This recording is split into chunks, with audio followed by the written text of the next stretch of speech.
Yeah. Woo! Pressing that pause button right now. Okay. Sweet. Hey guys, it's me, your boy. You know what it is. Your boy, Scepterpan. What, you forgetting about me already? Nah, I know you're a good guy, man. I'm really appreciating all the shit that you do. No more talk. Let's get to it, cause I'm feeling it right now. Aren't you? Aren't you? Aren't you? What am I doing? So let's go. We're in Singapore. We have nowhere to go, so we're just gonna stay in the hotel. It's already 7 p.m. Going through the night, apparently. Singapore. And let's turn on the accent. Fucking British this fucker up. Singapore was a British colonial port, peopled largely colonial port peopled largely by Chinese, Malays, and Indians, and fueled by rubber exports and opium wealth pouring into the new banks. It seemed a dangerous spot to linger. I walked along the harbor front. Let's go along the harbor front and spied brightly painted airships and well-rigged boats heading for distant ports. I inquired about vessels headed for Manila in the Spanish Philippines, the eastern Australian town of Brisbane, the Dutch-held city of Batavia. We're going to Manila because I want that money, bruh. The Spanish Philippines, and one of the Malay sailors pointed me in the direction of a little steam yacht. She goes to Manila, he said, and then cocked his head. Are you a Spaniard? I am French, monsieur. Truly, I was growing tired of being so thoroughly misidentified. Man, I'm just as pompous as fucking Fogg is, huh? Pretentious little fuck. The sailor shrugged. Heard there's cholera in Manila. If you are not a Spaniard and have no business there, maybe you should avoid it. He shrugged again. Then again, you rich people do whatever you want. So why am I bothering? Rich? I'm not rich. I only have 20 fucking thousand pounds right here in my pocket. Money, money, money, booyah. Thank you for the warning, I said politely, not wanting to insist on my lack of wealth to a man wearing rough clothes upon a body bent with labor. The sailor jerked a nod and went back to his companions, leaving me to contemplate his fight upon the Singaporean dock. Well, that is like we're halfway through, and I'm interested in making money. You know me, but I don't know. That mirror seems to be fuck you, Fogg. Yeah, you're a piece of shit, Fogg. I fucking hate you. Rise Wednesday. That's quite a ways away. I'm very glad that we got to Singapore in such a speedy and timely manner. Oh man. Yeah, well, Batavia's like down here. Yeah, so we shouldn't do that yet. I really want to go to Manila. Maybe we can go to like, oh my god, look at how big the Pacific Ocean is. Yeah, I was thinking about going to Hawaii or something. Like, I was thinking also about the Alaskan Strait, but I'm not really sure which side we should go to. Like, what should we do essentially? Like, what's our manner of transportation here? Gonna raise the mic. Oh, okay. Yes. Let's get back to it. Game. Oh. All right. It's having trouble. Yeah, I thought I fucked that up. I bought the hand mirror instead, but we're not going to those places. I fucked that up, but that's all right. It's you guys might have noticed that, but it's fixed now, so no need to complain. Yokohama. So we could go to Japan. Actually, that might be a very good idea. I don't know why my mind was so set on Manila. Let's just go to let's go there instead. So Hong Kong. Let's go to Hong Kong first, and we'll get to Japan in the meantime. But there's no way we can travel there yet. So let's go and explore. Maybe we can find someone who will tell us how to go to Hong Kong. I guess we missed a boat, huh? We shouldn't have dropped off at Singapore, but that's the way that it is. I took a few hours to explore, learning possibilities, how we might go forth. Yes, and what did that do for us exactly? Can we go to Hong Kong yet? No, we can't. Fuck. Shit, man. Fuck. We might have to go to Manila, but I don't want to fucking die. With the last few hours of the evening, I did some minor alterations to our clothing. Like, seriously, I can't believe how well maintained Fogg is at this point. Like, in the desert, he like dropped like 40 fucking health points in an instant, and now that he's here in the fucking country of fucking Komodo dragons who snap his fucking testicles off, he's fucking fine. 100 fucking percent. He was like at fucking 80 in Turkey. Like, what the fuck's up with this guy? I spent a few hours polishing shoes in the lobby. I went to stretch my legs because I want to fucking get somewhere. I went to stretch my legs and spoke to a nervous French artist who had mislaid a locket. At least it's not a fucking child again. Which I spotted, and from whom I learned that some buyers will pay well for cowboy brutes from Manila. Cowboy brutes from fucking Manila. Man, this fucking... made in Manila. What the fuck's... I don't know, man. I paid £1 for the information. Oh, my God. All the niceties. I don't know. I mean, we still have quite a way... quite some time. I don't know. Manila. I'm sure that we can go to Manila in some manner, you know, without really missing too much. I don't know. Like, we could probably still go there, but I don't know. What was it that I had that was like so whatever. We need to find a way to get out of here. So another night in the hotel. Do we never pay for the fucking hotels? As night fell, I starched the colors of our shirts. I went to explore a little, and fell into a discussion with a cheerful Siamese artist who was searching for a dog, and not a child, which I found near the clockmakers. There's so many clockmakers. The artist thanked me, and as we talked, remarked that some buyers will pay well from cowboy boots from Pyongyang. What? Fucking Korean cowboy boots. What is this? Oh my God. Everybody loves cowboy boots. I'm so glad that I bought mine. All American from fucking Singapore. I thanked him. And this time I don't have to pay. My God, I just... can we go some... fuck, and it's expensive as well. Red market. Well...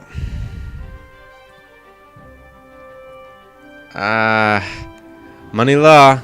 I hope we get some cholera. Oh my God. Fucking crap. We took a passage on a little steam yacht with a cargo hold full of Chinese silk parasols. Parasol obrigado. Which the captain assured me would fetch an exorbitant price in Manila. Are the ladies there so shy of the sun? It actually dries your skin out and gives you wrinkles. So always wear your fucking sunscreen, kids. Surely Chinese goods are not rare there. Let's ask about the ladies. I miss Daya so much. Every day I think about her. I asked in Spanish. Wow, Passepartout knows his way around, huh? These pretty money makers are only passing through Manila. Captain Amparo, a dark-eyed Filipina of middle years, was unable to keep the glee from her voice. I will sell them to a trader for shipment to Acapulco, where the Mexican ladies will pay all their pin money for a month just for a gaudy parasol. Will you keep one for yourself? You sound rather contemptuous about them. Will you keep one for yourself? I could not resist asking. Me? She looked astonished. What use would I have for such a frippery? I regarded her sensible attire and short hair. Sometimes impracticality is its own reward. Captain Amparo laughed companionably. It is a skill I have never possessed or desired to. I slept well that night aboard the steam yacht, secure in the knowledge that it was being steered by the captain's steady hands. Man, women didn't have it so bad, I guess, then, huh? Greetings, Captain Amparo. Greetings, Passepartout. Begin conversation about Manila. Now, what do you know about Manila? Many Chinese, Indians, and Latinos call themselves Filipino these days. Right. Oh, awesome.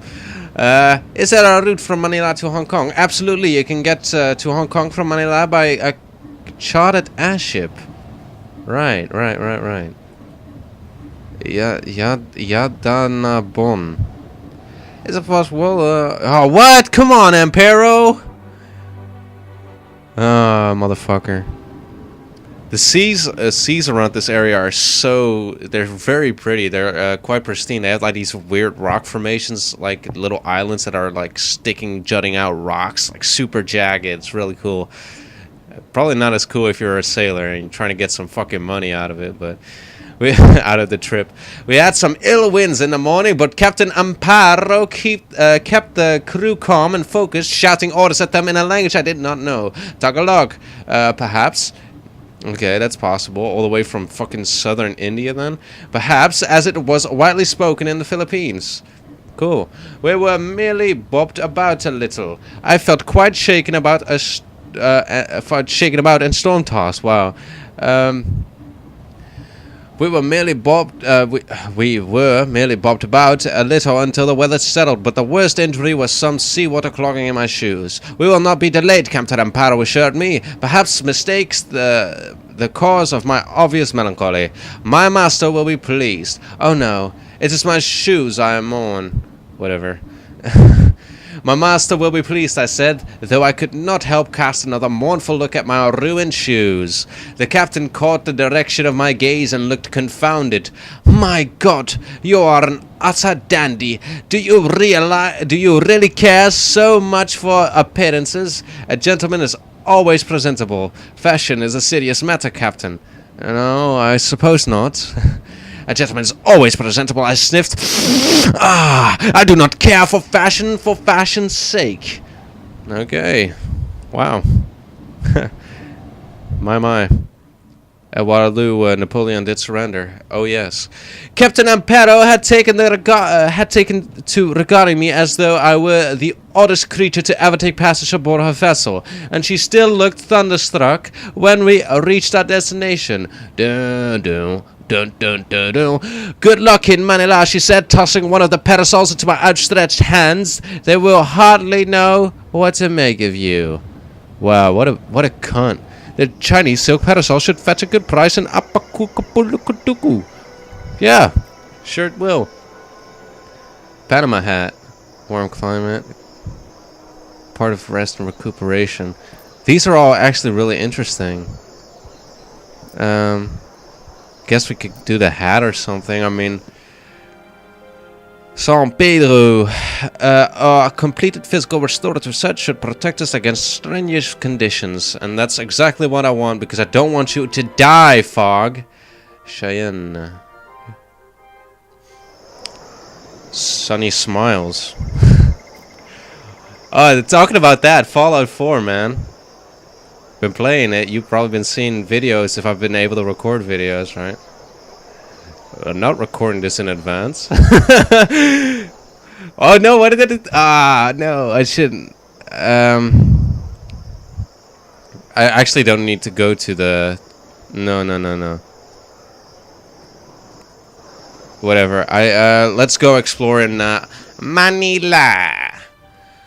Oh my god. Jesus Christ, what did I find out? Yokohama. Fucking Bahama Mamas make us some sweet motherfucking dollars. Then we're going to Dallas. Get a couple of phallus. Don't be so phallic. Talking about phallus. We arrived at the Spanish-governed capital of Manila at the most inopportune time. The city had recently suffered the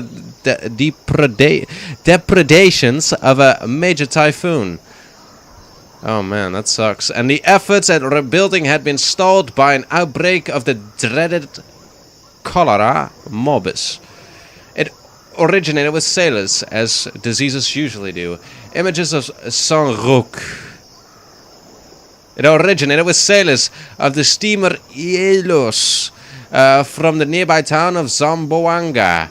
That was the local rumor. In any case, infected establishments were burned daily by the sanitary board, with our hotel one of the casualties. We were relocated to the telephone exchange. Pasig River.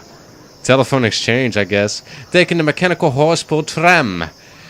Concerned with the possibility of infection, I ensured that Monsieur Fogg stayed warm, drank only boiled water, ate only from kitchens which had avoided all traces of the disease. Stayed warm. Drank only boiled water. Ate only from kitchens which had avoided yeah, let's get rid of the disease. I know Fogg, you know, he's a tender little boy, and I don't want him to do bad things to his own body, because I'm in his fucking service, I guess. Ate only from kitchens that avoided all traces of the disease. From our window, I could see the cars piled high with the dead beings taken to the mountains to be burned, rather than interred in a churchyard, which put me in a morbid frame of mind. Well, it's not so bad as medieval torture methods. I went to the local telegraph office and sent a message. It does not do to dwell on such matters. I went to the local telegraph office and sent a message. Let's send a message, actually. That should be interesting. To dear maman. Nah, let's do it to maman. Full of meaningless details, earnest declarations of filial adoration. I will not tell you of its particulars, but I am not ashamed to admit their sentimentality. I made my way back to Monsieur Fogg under the fragrant coconut oil lamps, eager to part from the city riven or rife by sickness and death. What am I doing? So how did I find out about Yokohama? Let's negotiate. Oh yes, 2 days tomorrow. We're making some money, right? We're making some money. Wait. Let's take a look at how much we can actually fetch for. I'm so glad that we didn't go to Merv. Oh God. Yeah, let's get money. 3 days. Is it worth it? It's worth it. Making money. Oh, babies. We're going to fucking Fukuhukuyakayama. It's gonna be great. Before the night ended, I did some minor alterations to our clothing again. I spent a while talking to the hotelier to learn what I could, but gathered little that Monsieur Fogg would be interested in. Oh yeah, we're going to Fukuhukuyaka, motherfucker. It's goddamn, I don't know how to say it. Yokohama. It's actually not that difficult. More money. I'm glad that we got all that money. Oh, we're dwindling though, a little bit. That's the way that it is. The Sugawara was an Imperial Japanese steamship designed by French engineers and crewed by naval conscripts drawn from all 4 occupations. Captain Hirosu bowed slightly in greeting, and I gave her a bow of the same depth. They're all women. Gave her a deep bow of respect. Smiled rakishly in reply. Now, well, let's bow, because that's part of the Bushido, isn't it? I don't know if she's older than me, though. I gave her a deep bow of respect, which caused her to raise an approving eyebrow. What's an approving? Welcome aboard, she told us, as the crew raced about readying the ship for departure. With God's grace, we will have a swift journey, inshallah. Let's wait. Maybe cholera spreading from Manila aboard airships. I'm glad that we didn't go via fucking Hong Kong then. We might have died. I'm not feeling too good about Manila. We actually probably should, like, if we went to a place where they send telegrams, I mean, that shit travels. If we went to the river, I mean, diseases, like, they travel over rivers, don't they? Sort of. They travel over sick or, well, fucked up water. Basically, fucked up waters. Sorry about that. I encountered Captain Hirosu on deck in the morning and noticed that she wore a katana in a beautifully worked sheath. Are you a samurai? That is a beautiful weapon. No, are you a samurai? I asked eagerly, for I too had been taken with a recent Parisian fashion for Japonisme. Why is it Japan when the country's endonym is actually Nippon? I don't know, but whatever. Captain Hiroshi ducked her head a little. It is not a military issue, Gunto, she admitted. It has personal value to me. It sensed she did not want to speak further. I made a sound of encouragement. Ah, Fogg, what? I swear, man. It's like I say something and he's so hurt. I'm gonna die. Surely I'll die. It's like the Wuthering fucking Heights. I made a sign of encouragement, but she did not take the cue to continue. Oh well, there would be time enough to get to know the captain better on our journey to Yokohama. Monsieur Fogg looked a little pale and unwell, but I reasoned he would quickly improve now that we were away from the disease-ridden city of Manila. Ah, hey. I'm very glad that we got... Oh, shit, we're going so fast. Ah, damn it. I want to talk to Fogg for a little bit. In the morning, I saw Captain Hirosu praying at a little Protestant chapel besides the gallery. You are not a Confucian? What do you pray for, Captain? I asked. I pray for the health and long life of the Emperor Meiji. She said so fervently that the commonplace words rang with truth. He looks to the west and thus towards progress. I considered her words. The east is actually closer to the west if you would look east, but that's alright. I considered her words, and you are a product of this progress. But what of your own traditions? A hand closed over the hilt of her katana. 5 years ago, it was illegal for a peasant or a woman to wear a sword. Now, Emperor Meiji has given me a warship. Yet you still wear a samurai's katana. Progress did not have to deny the past. Captain Hirosu laughed. Eastern morals, Western technology. She shook her head. You sound like my father and uncles. They are samurai. The men of my family are all samurai. They must be very proud of you. Probably not. No, Captain Hirosu closed her eyes. My father is still loyal to the daimyo and fights against the emperor. Your father does not believe in progress.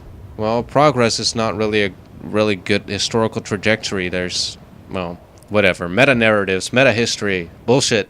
Your father does not believe in progress. You fight against your own family. Well, let's ask about her dad, huh? The captain gave me a tired smile. The emperor has reduced the samurai's privileges and cut their wages. My father is angry. Will he change his mind? With you? What about your mother? Let's ask about her mother. Oh, she's angry with both of us.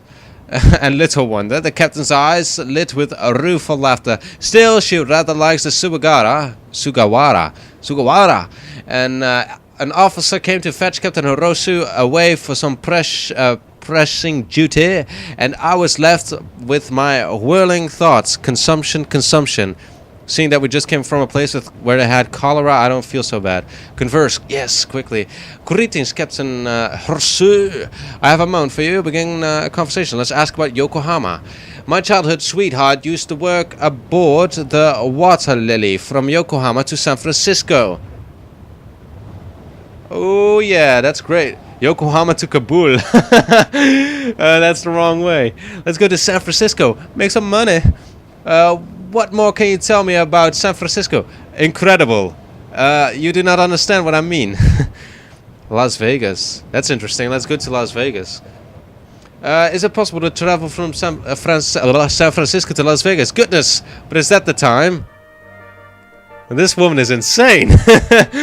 How can she manage to ship like that? She really doesn't like me. Alright. To San Francisco. Oh, I'm spitting so much. I'm sorry. It's disgusting. I'm just a human being. It's a bodily function. I'm very sorry. Yokohama Harbor was thronged with steamships flying foreign flags. A lot of alliteration. Dutch, French, British, American, and even a few Russian ones. The Sugawara was a regal sight as she pulled up to the docks. Good health to you, Emperor Captain. Good health to your Emperor Captain. I hope you reconcile with your family, Captain. Let's do it for the Emperor, because that's what she likes. I called as we disembarked. Captain Hirosu only smiled and bowed, perhaps a little more deeply than when we had boarded. Well, whatever. That's alright. Yeah. Oh, we can actually... 4,000, Jesus Christ. We're not getting our money's worth here. My. At Waterloo. God damn, gotta stop that. Napoleon did surrender. Burlington.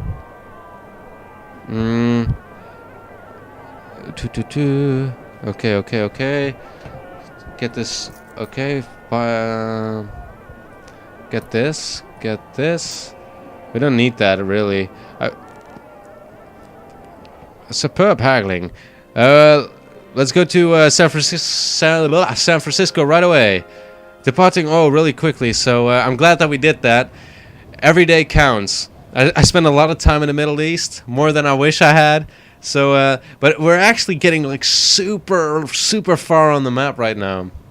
And the Water Lily was a sleek iron-hulled ship to submarine prototype captained by a severe American by the name of Wicca, who wore a top hat. And crewed by who wore a top hat. That's interesting. At all times, I preferred tea to coffee, which greatly endeared him to Monsieur Fogg. Why? In addition to the usual compliment, the Water Lily carried an entire corps of brass-goggled engineers and a brace of submariners on standby. Should the captain call the order to submerge? The rumor was that she had been a slave ship. Oh, come on, Fogg. What's the problem, man? And then he still likes it? I don't get it. Oh, motherfucker. Had been a slave ship. And had only been refitted for passenger transport a good few years ago after Lincoln's Emancipation Proclamation. 7 years ago, but I saw no trace of dog past aboard. The crew seemed a happy family and welcomed us into their iron-hulled bosom. Monsieur Fogg looked shivering and weak. There was definitely something amiss. Let's talk to Fogg. I'm actually quite interested. A game of dominoes with you? How enjoyable! Our captain, while hardly spacious, was adequate to our needs. One of the midshipmen, wow, is that a word? That's a crazy portmanteau. Came by to show us how to use the pressure seals in case of submersion. But in all other aspects, I looked forward to a peaceful steamship ocean crossing. I was not to be so lucky. Damn it. We don't have a lot of storm gear right now. I'm very glad that we got the wallet with the little elastic thing. Like, I don't want to lose 19,000 pounds, you know. The salty air blew cool and sharp against my face as I opened the door to the top deck. It was painfully early, and the only passengers awake were a group of Chinese laborers hunched miserably near the stern. I paid them no attention. One of their number was vomiting copiously into a bucket. I offered him my own secret remedy. Oh. My sincere commiserations. As much space I could. Well, if we can help him, let's help him. Which I had brewed up for just such an occasion. He swallowed it down with a certain dubious desperation, but immediately improved in both complexion and temperament. He thanked me most profusely. I waved away his thanks, and they invited me to sit and play dice with them until the sun rose. See, that's how jovial. How jovial. Converse. Greetings, Captain. Passepartout. What do you want? Let's ask about San Francisco. I need to know about San Francisco. The Americans are still recovering from the Civil War, I hear. I thought you were a fucking American. Las Vegas. Is there a route from San Francisco to Las Vegas? I think you'll be disappointed. Oh. San Francisco to Burlington? Speaking of trains, I understand my father was in an accident aboard the Pride of the South from Lima to Ascashun. Use the tot of rum. Not the tot, Captain. What a marvelous idea.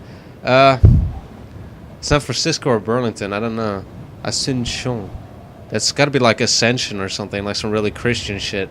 Just like San Francisco, based off of St. Francis, one of the coolest fucking monks there ever was. San Francisco was a Spanish town not so long ago. This guy, what are you doing? You're killing me. You're killing me, man. Cheyenne, Omaha, Salt Lake City. Yes, well, some buyers will pay well for candles scented of rose from Salt Lake City, Albuquerque, Dallas. Is it possible to travel from Salt Lake City to Dallas? Now you listen to me. The most efficient way to Dallas from here is via Salt Lake City. All right, cool. Albuquerque. Yes, my friend used to talk about the rail car from Salt Lake City to Albuquerque. Oh man, I don't know. I keep like fucking up my accent there. Lima bean, Machu Picchu. It's really crazy that you can go to Machu Picchu of all places. But you know, that's all right. I accompanied Monsieur Fogg to a game of whist with a family of American missionaries who were traveling back to San Francisco for a wedding, family wedding. My master began strongly, but Mademoiselle Loretta, sweet Loretta Ma, thought she was the eldest girl, had a sharp eye and won several hands in a row. A new round was dealt. I noticed Mademoiselle Loretta slip a card into her sleeve. I blinked twice, in pure astonishment, and glanced up at her face, which was utterly calm, betraying nothing of the action of her nimble fingers. The minister's daughter was a cheat, and a skilled one at that. I called her out. In front of the gaming party, she denied the charge prettily, and then burst into floods of beautifully manufactured tears. A masterful performance. Mamma would have been most proud. Alas, Monsieur Fogg had an Englishman's reaction to lachrymose femininity, and so was possessed of an irresistible desire to flee its damp radius. That was ungentlemanly, he said curtly, after we had taken a somewhat hasty leave. It was monstrously unfair, but I had been cleverly outplayed in the social game. The word of a servant cannot be said directly against the honor of a minister's daughter, even a servant who has proved his loyalty to his master. Monsieur Fogg's condition appeared to be growing worse. Our journey continued on. My, I'm glad that he's recuperating though.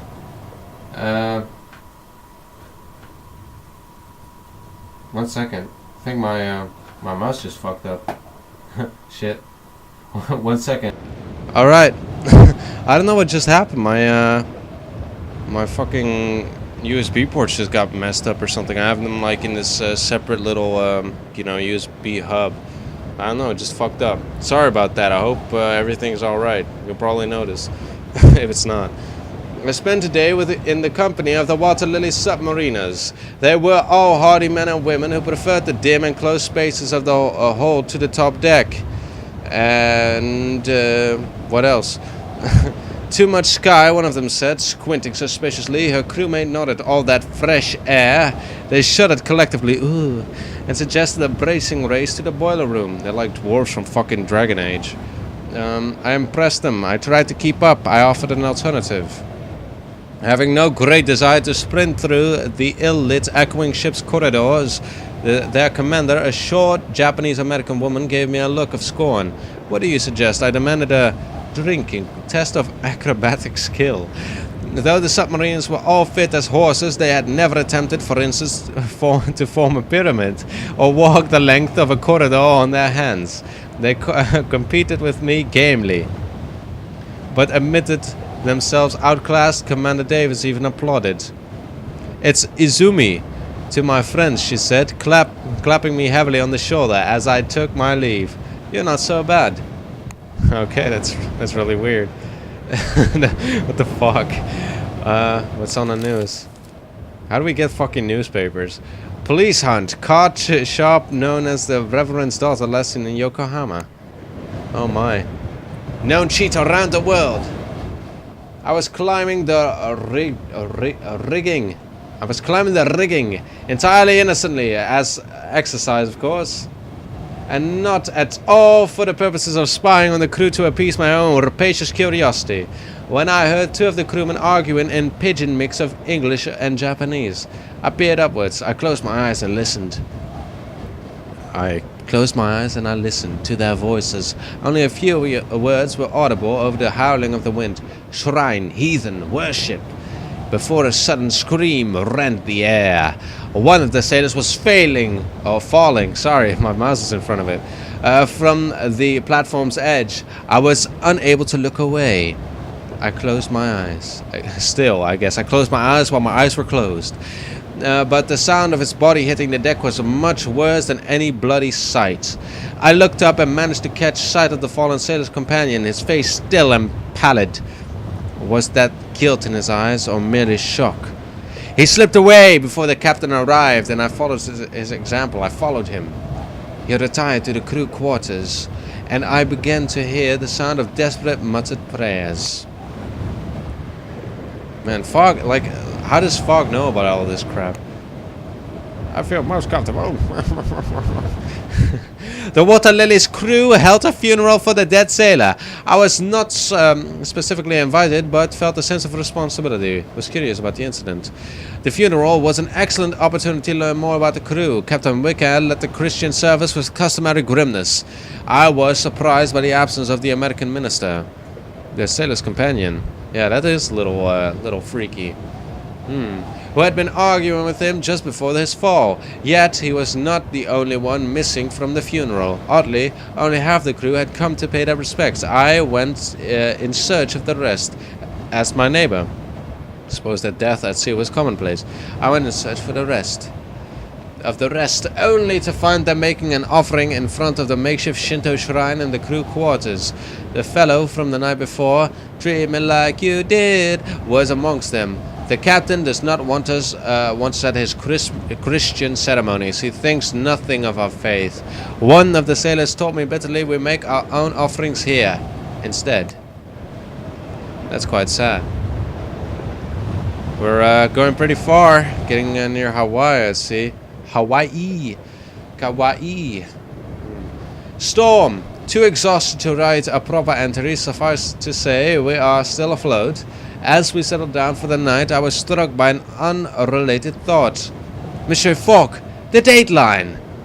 I have altered our watch already, Monsieur Fogg, replied calmly. Did you think I might forget? My My master was, of course, Freudian slip, correct. With an eye such as his, it was unthinkable that he might miss such a detail.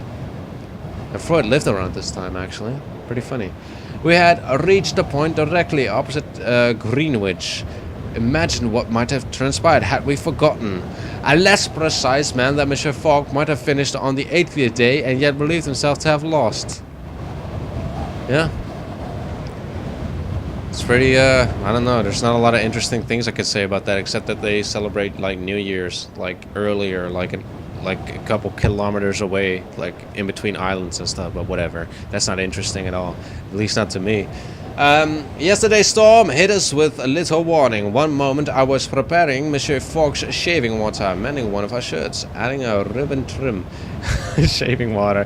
Oh, I don't know. Mending one of our shirts, that seems the least fucking horrible. I was mending one of my shirts with careful stitches. The next we were being tossed from one end of the cabin to the other. We were only lucky that the bed was securely nailed to the floor. The ship shuddered and moaned. Rain clattered against our iron hull, nearly drowning out the shouts of the crew. The storm lasted nearly 6 hours and blew us far off course. The captain spent most of the day peering at his charts, trying to locate our position. There is no land anywhere upon the horizon. Your character is now zestful. What's this little... What's happening? What...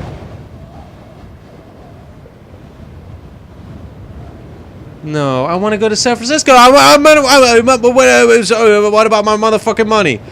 What about my motherfucking money, motherfucker?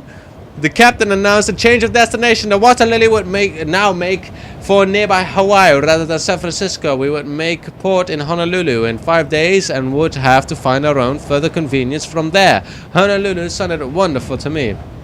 Monsieur Fogg's lips pressed ever so slightly together. A rare outward sign of entirely understandable annoyance. This, my master said weakly, will not do. Indeed not, sir. But the beaches, monsieur. Well, I want my fucking money back. I paid $4,000 to get the fucking San Francisco so I could fucking sell something for $6,200 You think I forget about those numbers, motherfucker? Whatever. Indeed not, sir. I agreed, not even daring to calculate the delay and expense of our unexpected diversion with the course. Monsieur Fogg gave me a cool, appraising glance. Captain Vicar has renegade upon his word as a gentleman. He said curtly, before lowering his voice to an almost furtive undertone, Our course is clear. We must mutiny. I open my mouth to agree. We're gonna die. I think like the cursed dagger is still in my backpack or something, maybe. To agree wholeheartedly, but he continued on without so much as a pause. See to it, Passepartout. Use your natural charm. Initiative? Funds? What about funds? I replied, nothing quite, he said, with the agreeableness of a gentleman who had just given his valet a near Herculean task. We will mutiny in 5 days when we reach Honolulu. Make your preparations as you see fit. Relations with Fogg have strengthened slightly. This is interesting. My. At Water Lily, fucking we committed mutiny, whatever. I'm not feeling it. My task was clear. I was to foment mutiny aboard the Water Lily. I decided to begin by exploiting the crew's animosity towards one another. Divide and conquer, oh so dear, Mama always counseled. Wow. I considered inflaming their religious passions. Yes, let's do that. Though such passions were by their nature unpredictable, so I decided to desecrate the Shinto shrine, steal the captain's wall-mounted crucifix, spread out rumors about the Shinto crew members. Let's fuck with the crucifix and blame the theft upon the Shinto crew members. Oh, that feels bad. The captain took the theft as a personal affront and ordered a humiliating search of the crew's quarters. Their officers destroyed the Shinto shrine in their search, and several of the crew were dragged off to the brig for fighting. I feel bad, but it's worth it. Monsieur Fogg wants it. It was a makeshift. It was with satisfaction that I noted a certain increase in tension aboard the Water Lily, a situation I would carefully have to exacerbate if my master's mutiny was to have any chance of success. Next, I attempted to integrate myself with Commander Davis and the submariners, the Chinese laborers. We're going from the fucking bottom up. Who were still rather storm-tossed and discombobulated. I managed to convince them to play dice with me, and proceeding to impress them with my skill, lose deliberately, to gain their favor to the tune of £200. A handsome sum by any account. They were greatly pleased by this newfound bounty, and combined with my grace in losing, this seemed to make them look upon me with great favor. Oh yeah. Captain's gonna die. Converse. Greetings, mademoiselle. Passepartout, why? Hello. Honolulu. I need to know about Honolulu. I have heard that there are as many Americans there as Hawaiians. San Pedro, Port Moresby. I don't know. I think someone's been telling tall tales, but now, are all Frenchmen like you? Fuck you. I am, mademoiselle, a singular article. I shall breathe a sigh of relief. Fuck you.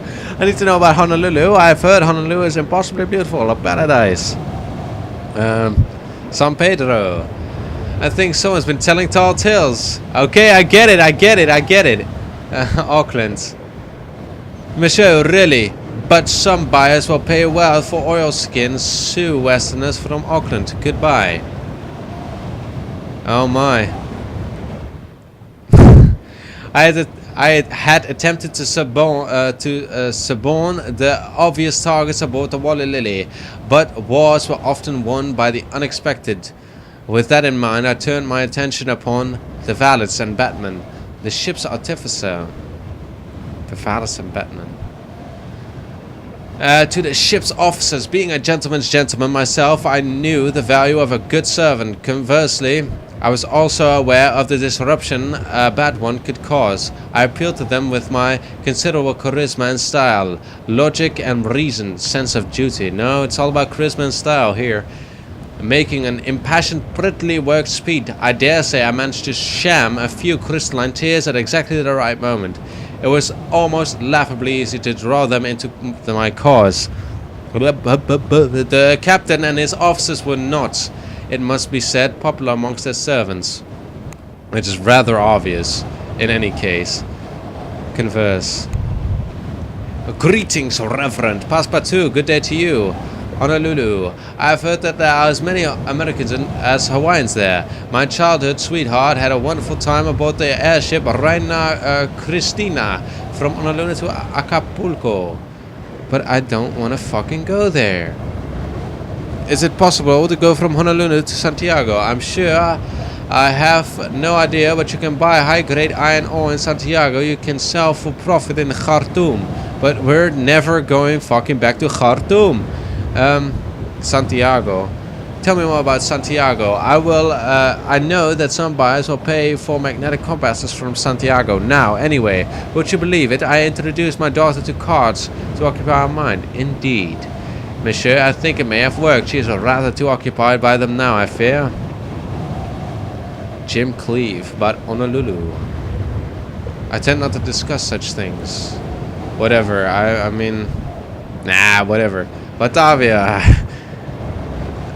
I want to get somewhere, to Auckland. I'm sure. I have no idea, but some buyers will... Okay, I don't care. Goodbye. We're actually floating by through the days, so... I kind of want to cut off the video at this point because it's been going on for quite a bit. Yeah. I want to thank you for watching, and we'll find out what happens on the water lily next time. Every day's Monday, Monday.